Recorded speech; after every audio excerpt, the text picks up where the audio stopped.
الحمدللہ، اللہ تعالیٰ کا لاکھ لاکھ شکر ہے کہ مالک الملک نے اپنی یاد کی توفیق اور موقع عطا فرمایا۔ لاکھوں اور کروڑوں درود حضرت محمد مصطفیٰ صلی اللہ علیہ وآلہ وسلم پر، جن کے طفیل مالک الملک نے یہ مہربانی عطا فرمائی۔ سامعین کرام، اللہ تعالیٰ نے قرآن پاک میں ارشاد فرمایا، اعوذ باللہ من الشیطان الرجیم، بسم اللہ الرحمن الرحیم۔ اگر یہ اس طرح ایمان لے آئیں جس طرح آپ ایمان لے آئے ہیں تو پھر یہ ہدایت پا لیں گے، اور اگر یہ منہ پھیر لیں تو وہ بڑی ضد پر ہیں۔ اللہ تعالیٰ آپ صلی اللہ علیہ وآلہ وسلم کے لیے کافی ہے، اور وہ سننے والا اور جاننے والا ہے۔ آپ صلی اللہ علیہ وآلہ وسلم کہہ دیں کہ ہم نے اللہ تعالیٰ کا رنگ قبول کر لیا ہے، اور اللہ تعالیٰ کے رنگ سے اچھا کون سا رنگ ہے، اور ہم تو اسی کی عبادت کرنے والے ہیں۔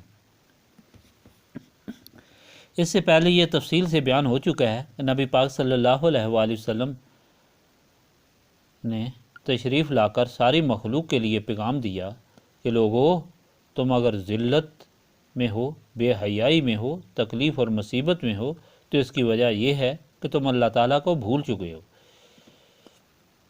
اور اللہ تعالیٰ نے جو تمہارے لیے دین منتخب فرمایا ہے اس سے غافل ہو۔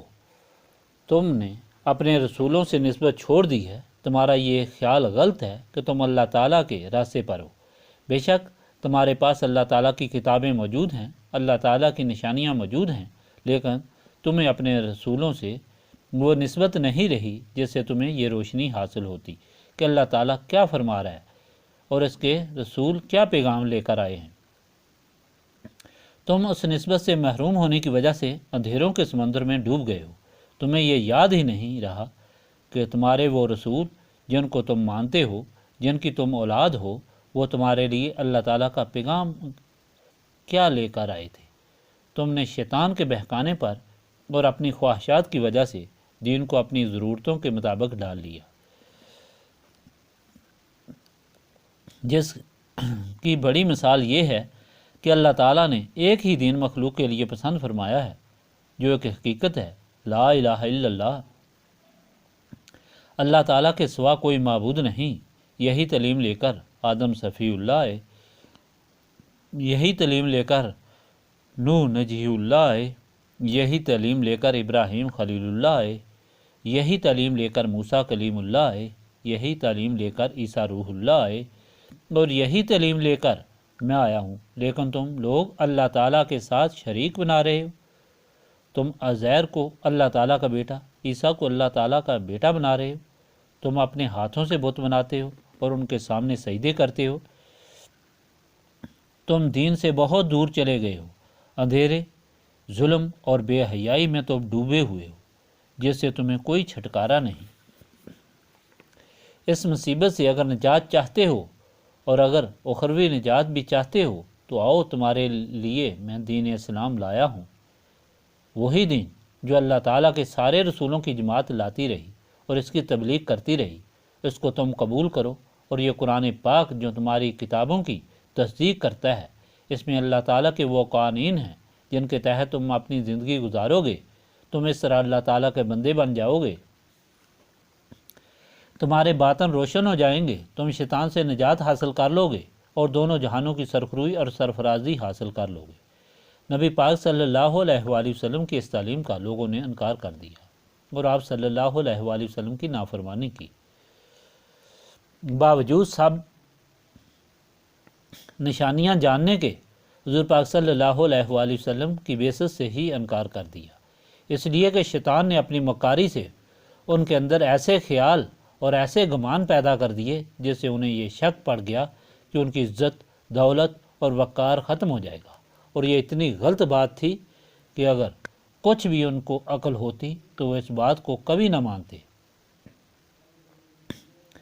اس لیے کہ انبیاء کی گزشتہ تاریخ گواہ ہے کہ جن لوگوں نے اپنی انا کو، اپنی عزتوں کو، اپنی جانوں کو، اپنے مال کو اللہ تعالیٰ کے راستے پر قربان کیا، وہ کبھی مٹے نہیں، کبھی ذلیل و خوار نہیں ہوئے، بلکہ ہمیشہ وہی غالب ہوئے۔ اور جو لوگ اپنی خواہشات کے لیے، اپنے منافع کے لیے اللہ تعالیٰ سے غافل ہوئے، اللہ تعالیٰ کے دین کو قبول نہیں کیا، وہ ذلیل و خوار ہوئے، وہ نیست و نابود ہوئے۔ یہ تعلیم تورات میں بھی موجود تھی، انجیل میں بھی موجود تھی اور زبور میں بھی موجود تھی، اور ہر آدمی واقف تھا۔ اس کے باوجود ان لوگوں کو یہ سمجھ نہیں آتی تھی۔ اس کی کیا وجہ تھی؟ اس کی وجہ یہ تھی کہ وہ نسبت رسولی صلی اللہ علیہ وآلہ وسلم سے محروم تھے۔ وہ روشنی جو عقل کو، دماغ کو، آنکھوں کو، دل کو روشنی بخشتی ہے، اس سے وہ محروم ہوئے۔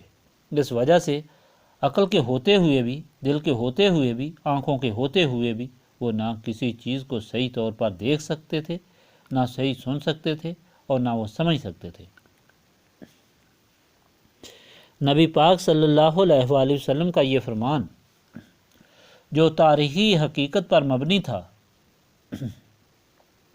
اس کو وہ اچھے طریقے سے جانتے تھے، لیکن انہوں نے قبول نہ کیا، اور الٹا یہ کہا کہ ہم اللہ تعالیٰ کے دین پر ہیں، ہم اس دین پر ہیں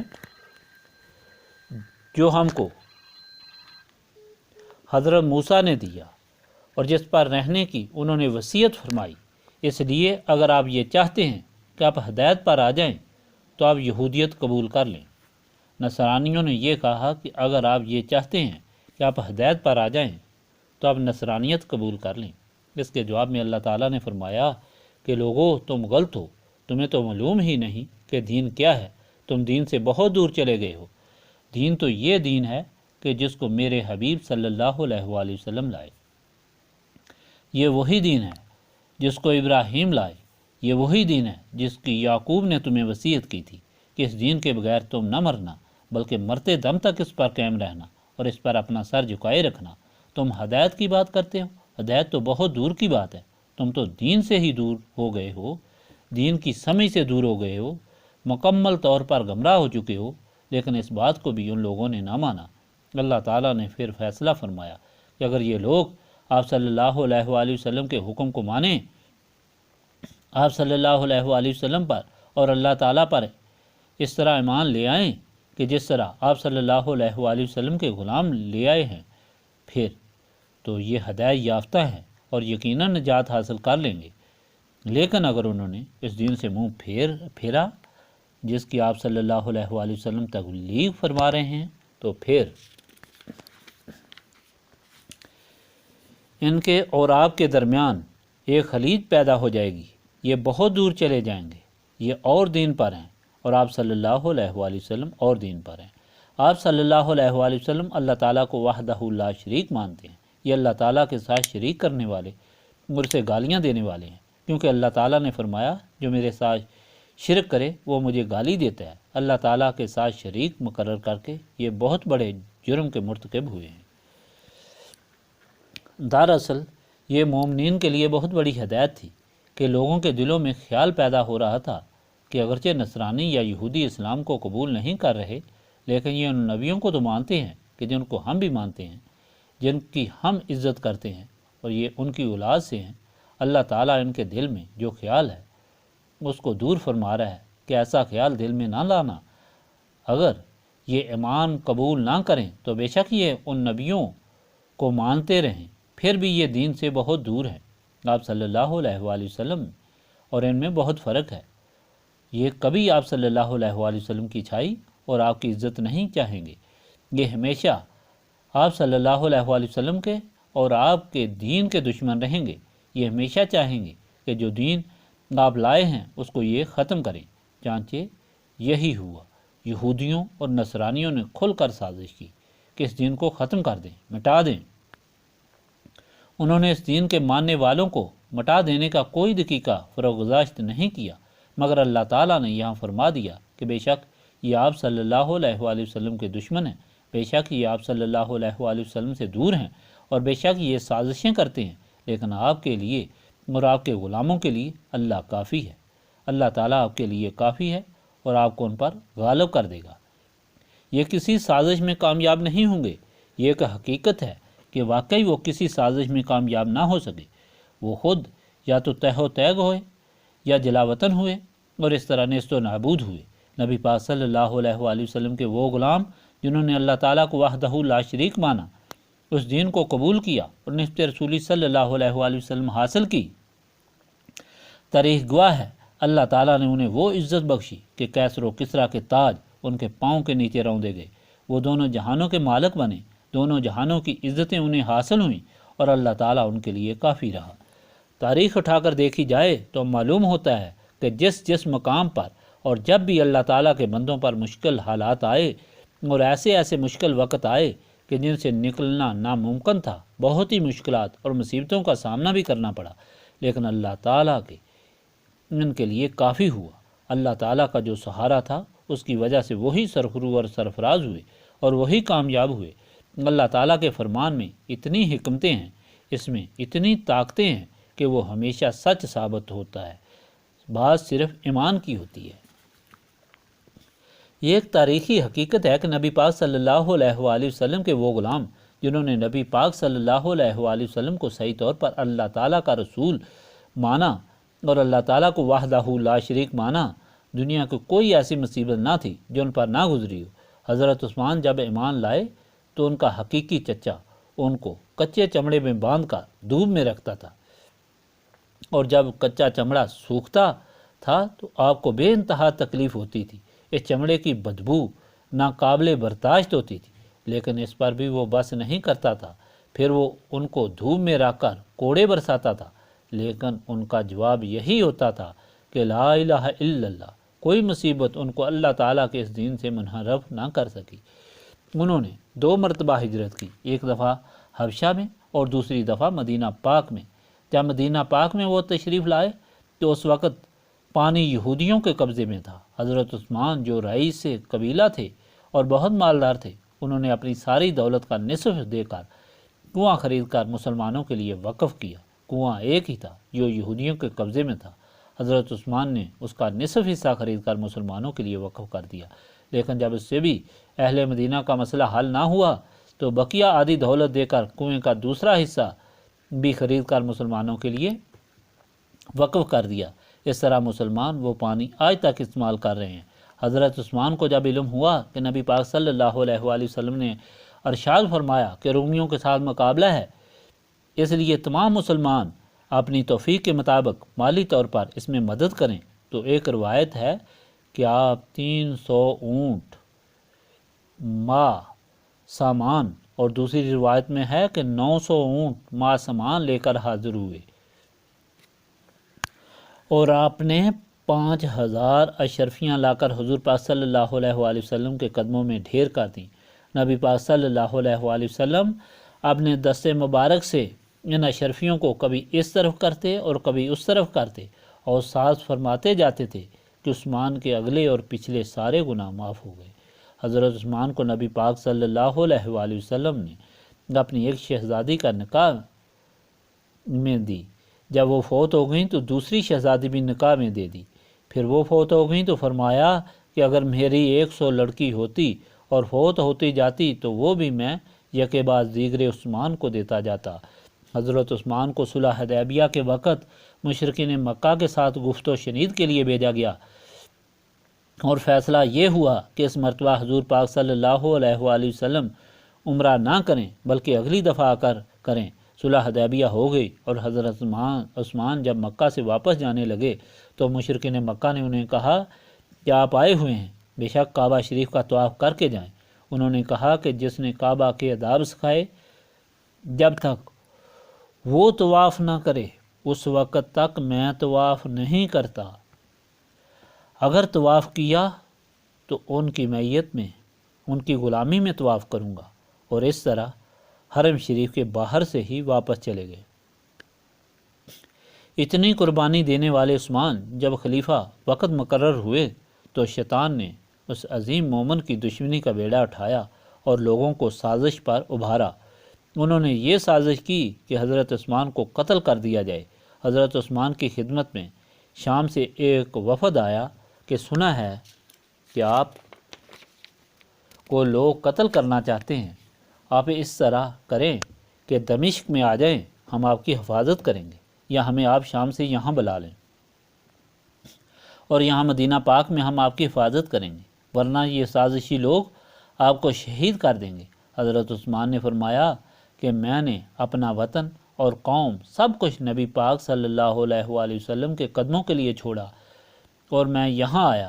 اب اپنی زندگی کے لیے میں اس آخری عمر میں نبی پاک صلی اللہ علیہ وآلہ وسلم کے قدم چھوڑ کر دوسری جگہ نہیں جانا۔ اگر خدا کو یہی منظور ہے تو میں بے شک شہید ہو جاؤں۔ تم لوگوں کو اپنی حفاظت کے لیے مدینہ پاک میں اس لیے نہیں بلاتا کہ یہ میرے آقا و مولا کا امن والا شہر ہے۔ اس شہر میں اپنی زندگی کے لیے خون خرابہ نہیں کرانا چاہتا، اس لیے اللہ تعالیٰ کے توکل پر وہ وہیں ٹھہرے رہے اور سازشیوں نے سازش کر کے آپ کو شہید کر دیا۔ جب شہید کرنے کے لیے گئے تو ایک ظالم نے جب حضرت عثمان کو تلوار ماری تو اس وقت حضرت عثمان قرآن پاک کی تلاوت فرما رہے تھے۔ وہ تلوار حضرت عثمان کے ہاتھ پر لگی، ہاتھ کٹ گیا اور خون قرآن پاک کے ان ہی الفاظ پر گرا جن کی آپ کے سامنے تلاوت کی ہے۔ فَسَيَكْفِيكَهُمُ اللَّهُ، اللہ تعالیٰ تمہارے لیے کافی ہے۔ حضرت عثمان اپنے دست مبارک سے اس لفظ مبارک سے خون صاف کر رہے تھے اور فرما رہے تھے کہ خدا کی قسم اس لفظ کو جس نے سب سے پہلے لکھا وہ یہی ہاتھ تھا جو اللہ تعالیٰ کے راستے میں کٹا۔ بات کرنے کا مقصد یہ ہے کہ جو لوگ ایمان لے آتے ہیں انہیں دنیا کی کوئی خواہش، کوئی لالچ، کوئی ڈر، کوئی خوف، کوئی غم اللہ تعالیٰ کے راستے سے دور نہیں کر سکتا۔ لیکن یہ ایمان ان لوگوں کو نصیب ہوتا ہے جن کے دل روشن ہوتے ہیں۔ جن کے دل روشن نہیں ہوتے ان کے ایمان تو ایسے ہوتے ہیں کہ جس طرح عبداللہ بن ابی کا تھا، ایک معمولی سی بات پر کہ اس کی بات نبی پاک صلی اللہ علیہ وآلہ وسلم نے نہیں مانی تو اس نے کہا کہ آپ صلی اللہ علیہ وآلہ وسلم نے میری بات نہیں مانی، اس لیے میں اپنا پورا لشکر لے کر الگ ہو رہا ہوں۔ ان لوگوں کو اپنی عزت اتنی پیاری تھی اور ان کے لیے اتنا مرتے تھے کہ انہوں نے اپنے لیے کفر اختیار کر لیا۔ یہ اس وجہ سے تھا کہ ان کے دل روشن نہیں تھے۔ اب سمجھنے والی چیز یہ ہے کہ دل کو روشن کرنے والی کون سی چیز ہے جو انسان کو اللہ تعالیٰ اور اس کے رسول صلی اللہ علیہ وآلہ وسلم پر اور دین پر فدا کر دیتی ہے؟ وہ اللہ تعالیٰ کا وہ رنگ ہے جس کے متعلق اللہ تعالیٰ نے ارشاد فرمایا کہ آپ صلی اللہ علیہ وآلہ وسلم ان لوگوں کو کہہ دیں، یعنی یہودیوں کو کہہ دیں کہ خواہ تم ہمارے دشمن بن جاؤ، خواہ تم ہم سے دور ہو جاؤ، خواہ تم اچھائی کی طرف نہ آؤ، خواہ تم ہمیشہ ہمارے ساتھ مخالفت کرو اور خواہ ہمارے خلاف ہر سازش کرو، لیکن پھر بھی تم ہمارا کچھ نہیں بگاڑ سکتے کیونکہ ہمارے لیے اللہ تعالیٰ کافی ہے۔ اس لیے کہ ہم نے اللہ تعالیٰ کا رنگ قبول کر لیا ہے اور اللہ تعالیٰ کا رنگ ایک ایسا رنگ ہے کہ اس سے بہتر اور کوئی چیز نہیں۔ رنگ کے کہنے سے مقصد یہ تھا کہ اس وقت یہودی یا عیسائی اپنے بچوں کو زرد رنگ میں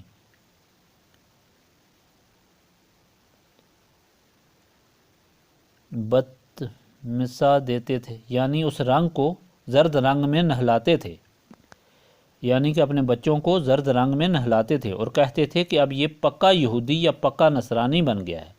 نبی پاک صلی اللہ علیہ وآلہ وسلم کی وساطت سے مسلمانوں کو اللہ تعالیٰ نے حکم فرمایا کو ان لوگوں کو بتا دیں کہ ہم جو پکے مسلمان ہوئے ہیں وہ اس طرح نہیں کہ رنگ کی وجہ سے ہم نے مذہب اسلام اختیار کر لیا ہے۔ رنگ کا مذہب دنیا کا مذہب ہے، یہ دنیاوی لالچ کی وجہ سے بدل جاتا ہے، دنیا کے خوف سے بدلتا ہے اور دنیا کی خواہش سے بدل جاتا ہے۔ ہم نے اللہ تعالیٰ کا راستہ اختیار کیا ہے، اللہ تعالیٰ کا رنگ اختیار کیا ہے، نسبت رسولی صلی اللہ علیہ وآلہ وسلم کا رنگ اختیار کیا ہے کہ ہم نے نبی پاک صلی اللہ علیہ وآلہ وسلم کی غلامی اختیار کی ہے۔ جب ہم نے اس سراج منیر سے نسبت اختیار کی جو روشن کرنے والا چراغ ہے تو ہم سرتا پا روشن ہو گئے۔ ہم پر ایک ایسا رنگ آ گیا کہ جس رنگ سے ہمارا بال بال روشن ہو گیا اور ہم جس جگہ جاتے ہیں وہ جگہ بھی روشن ہو جاتی ہے۔ اس کی مثال آپ دیکھ لیں کہ اس رنگ سے بہتر اور کون سا رنگ ہے۔ اللہ تعالیٰ نے ایک حقیقت بیان فرمائی اور ثابت فرمایا کہ رنگ سب سے اچھا رنگ ہے۔ ہر انسان اس بات کو سمجھ سکتا ہے کہ زرد رنگ ہو یا کالا رنگ ہو یا سرخ رنگ ہو، گلابی رنگ ہو یا سفید، جو بھی کسی کو پسند ہو، کیا وہ رنگ اتنا خوبصورت ہے اور اتنا اچھا ہو سکتا ہے کہ بلب کے اندر جو روشنی آتی ہے اس سے بہتر ہو؟ اس روشنی کا ایک اپنا ہی رنگ ہے، وہ ایک ایسا رنگ ہے جو ہر مصیبت میں کام آتا ہے، وہ ہر جگہ معاون و مددگار ہوتا ہے، اور اپنے حسن کے ساتھ ساتھ وہ بہت بڑی رہنمائی بھی ہے۔ جب وہ رنگ آ جاتا ہے تو انسان خود اسی طرح روشن ہو جاتا ہے جس طرح بلب کے روشن ہونے سے اس کا ماحول روشن ہو جاتا ہے۔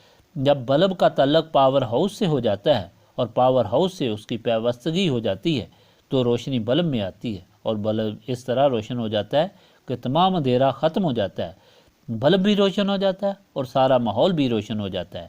بلب کی زندگی کا صحیح مقصد بھی پورا ہو جاتا ہے، اور اسی ماحول میں جتنے لوگ ہوتے ہیں وہ بھی مصیبت اور تکلیف سے نجات حاصل کر لیتے ہیں۔ یہ ارشاد ہوا کہ ہم نے اللہ تعالیٰ کی بندگی اختیار کر لی ہے، ہم اللہ تعالیٰ کے بندے بن گئے ہیں۔ یہ اس وجہ سے بن گئے ہیں کہ ہمیں نسبت رسولی صلی اللہ علیہ وآلہ وسلم حاصل ہو گئی ہے۔ اس نسبت رسولی صلی اللہ علیہ وآلہ وسلم سے ہمارے دل و دماغ روشن ہو گئے ہیں۔ ہمارے سامنے وہ چیزیں جو انسان کو گمراہ کرتی ہیں، مثلا لالچ، ڈر، خوف، وہ کوئی معنی نہیں رکھتی۔ ڈر اور خوف ہمیں اس لیے نہیں ڈرا سکتا کہ ہمارے دل و دماغ روشن ہو چکے ہیں اور ہمیں معلوم ہو چکا ہے کہ اللہ تعالیٰ قادر مطلق ہے، ہر چیز اس کے اختیار میں، کوئی چیز اس کا مقابلہ نہیں کر سکتی۔ ہمیں دنیا کا کوئی لالچ اس سے گمراہ نہیں کر سکتا کہ ہمارے سامنے دنیا کی کوئی حقیقت ہی نہیں رہی۔ جس طرح کہ نبی پاک صلی اللہ علیہ وآلہ وسلم نے ارشاد فرمایا، دنیا مردار ہے اور اس کے چاہنے والے کتے ہیں۔ نبی پاک صلی اللہ علیہ وآلہ وسلم کی حدیث ہے کہ اللہ تعالیٰ کے نزدیک اگر ساری دنیا کی حقیقت ایک مچھر کے پر کے برابر بھی ہوتی تو اللہ تعالیٰ دنیا کبھی کافروں کو نہ دیتا۔ وہ مومن جو زندگی گزارنے کے لیے اللہ تعالیٰ کے بندے بن جاتے ہیں، اللہ تعالیٰ دنیا ان کے قدموں میں ڈھیر کر دیتا ہے، کیونکہ وہ ان کی ضرورت کے لیے ہوتی ہے، لیکن وہ ہمیشہ دنیا کو ٹھکراتے ہیں، کیونکہ دنیا کو اللہ تعالیٰ نے جب پیدا فرمایا جو اسے ارشاد فرمایا تھا کہ اے دنیا، میں نے تمہیں بنایا ہے جو میرا چاہنے والا ہو، تم ہمیشہ اس کے قدموں میں رہنا، اور جو مجھ سے منہ پھیرے اس سے تم ہمیشہ منہ پھیرنا، تم آگے آگے رہنا، وہ تمہارے پیچھے پیچھے رہے گا۔ یہ ایک تاریخی حقیقت ہے کہ جن لوگوں نے اللہ تعالیٰ کی غلامی اختیار کی، اللہ تعالیٰ کا ذکر کیا، اس سے تعلق پیدا کیا، دنیا ہمیشہ ان کے قدموں میں رہی، وہ آگے آگے رہے، وہ خدا کی طرف متوجہ رہے، اور دنیا ان کے قدموں میں، ان کے پیچھے پیچھے رہی۔ لیکن جنہوں نے اللہ تعالیٰ سے منہ موڑا، دنیا ان کے آگے آگے پھرتی رہی، وہ اس کے پیچھے رہے، دنیا ان کو ہمیشہ حسرت دے کر گئی، وہ دنیا سے تہی دامن تہی دست رخصت ہوئے، اور اس دنیا کے ہاتھوں وہ ذلیل و خوار ہوئے۔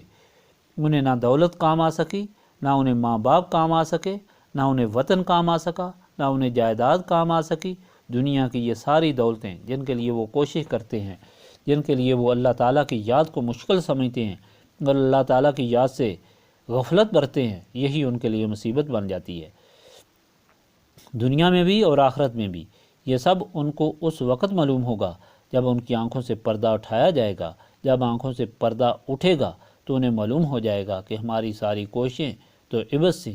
لیکن جو لوگ اللہ تعالیٰ اور رسول پاک صلی اللہ علیہ وآلہ وسلم سے تعلق پیدا کرتے ہیں، جو نسبت رسول صلی اللہ علیہ وآلہ وسلم حاصل کرتے ہیں، وہ ان کے دل و دماغ میں یہ روشنی آنے سے ہی، سراج و منیر سے تعلق سے ہی پردہ اٹھ جاتا ہے، ان کے سامنے دنیا کی حقیقت آشکار ہو جاتی ہے، آخرت کی حقیقت آشکار ہو جاتی ہے، صراط مستقیم ان کے سامنے ہوتا ہے، اور وہ ہمیشہ صراط مستقیم پر گامزن رہتے ہیں۔ اس طرح وہ اللہ تعالیٰ کے صحیح بندے بن کر زندگیاں گزارتے ہیں، جس کی وجہ سے وہ ساری دنیا پر غالب ہوتے ہیں۔ یہاں سے جب رخصت ہوتے ہیں تو اللہ تعالیٰ کے بندے کی حیثیت سے رخصت ہوتے ہیں، قبر بھی ان کے لیے جنت ہوتی ہے، یہاں سے رخصت بھی ان کی شاہانہ ہوتی ہے، خدا کی بارگاہ میں ان کا استقبال بھی شاہانہ ہوتا ہے، اور آخرت بھی ان کی شاہانہ ہوتی ہے۔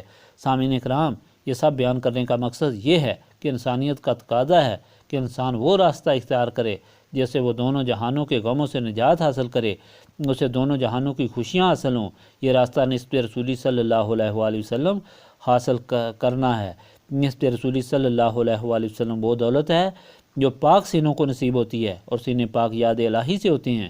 یہی اس محفل کی غرض و غایت ہے کہ جو لوگ یہاں آتے ہیں اللہ تعالیٰ کا نام سیکھنے کے لیے، صراط مستقیم حاصل کرنے کے لیے، اپنی دنیاوی مشکلات یا تکالیف سے نجات حاصل کرنے کے لیے، انہیں یہاں جمع کیا جاتا ہے، انہیں بٹھا کر اللہ تعالیٰ کی یاد کرائی جاتی ہے تاکہ ان کے سینے صاف ہوں اور پھر اجتماعی طور پر اللہ تعالیٰ کی بارگاہ میں نسبت رسولی صلی اللہ علیہ وآلہ وسلم کی درخواست کی جاتی ہے تاکہ ان کے دل و دماغ روشن ہو جائیں اور یہاں سے وہ نسبت رسولی صلی اللہ علیہ وآلہ وسلم لے کر جائیں، جس سے وہ دنیا اور آخرت کے غموں سے نجات حاصل کریں، دونوں جہانوں کی خوشیاں بھی انہیں نصیب ہوں اور دونوں جہانوں کی سرخروئی اور سرفرازی بھی انہیں نصیب ہو۔